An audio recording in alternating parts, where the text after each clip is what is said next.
In this video, we will demonstrate the end-to-end configuration for sending data over UDP using the TagoTiP protocol, resulting in real-time data visualization on a TagoIO dashboard. TagoTiP is a text-based protocol designed for data transport. When used over UDP, it removes the overhead of HTTP headers and TCP handshakes, reducing power consumption and payload size for the end device. We will start the setup by generating the necessary credentials. In your TagoIO profile, navigate to the Authorization section and create a new authorization. Ensure the token format is set to TagoTiP. Once created, copy the token hash. This 16-character hex string is required in the payload to authenticate the data transmission to your profile. With the token hash secured, the next step is to create your digital twin for your physical device.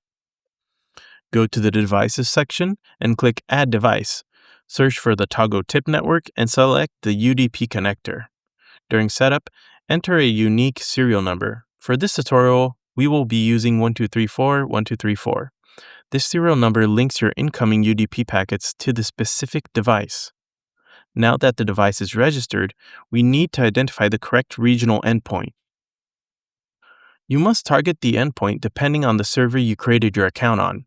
For servers located in the US, use the US-E1 region.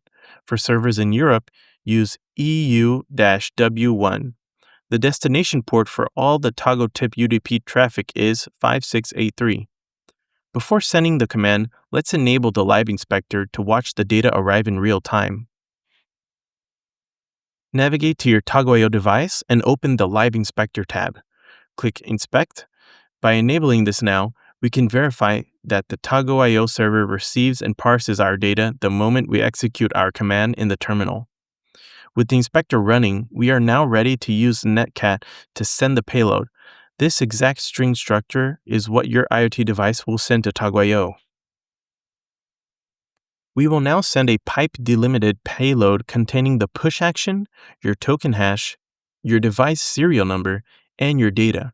By using the Netcat command with the -u flag, we transmit the string over UDP. This process simulates exactly how your device's firmware will communicate with the platform. I will execute the command now. As you can see in the inspector, the status shows the device data arriving, meaning the data has been correctly stored in your bucket. Finally, we can map this verified data to a visual display. Create a new dashboard and add a gauge or display widget, for example, and select your device and the variable name defined in your command, which in this case is temperature. The widget will now update in real time as UDP packets are received. This completes the full integration from terminal to dashboard. You've now successfully implemented a complete TagoTiP over UDP data flow.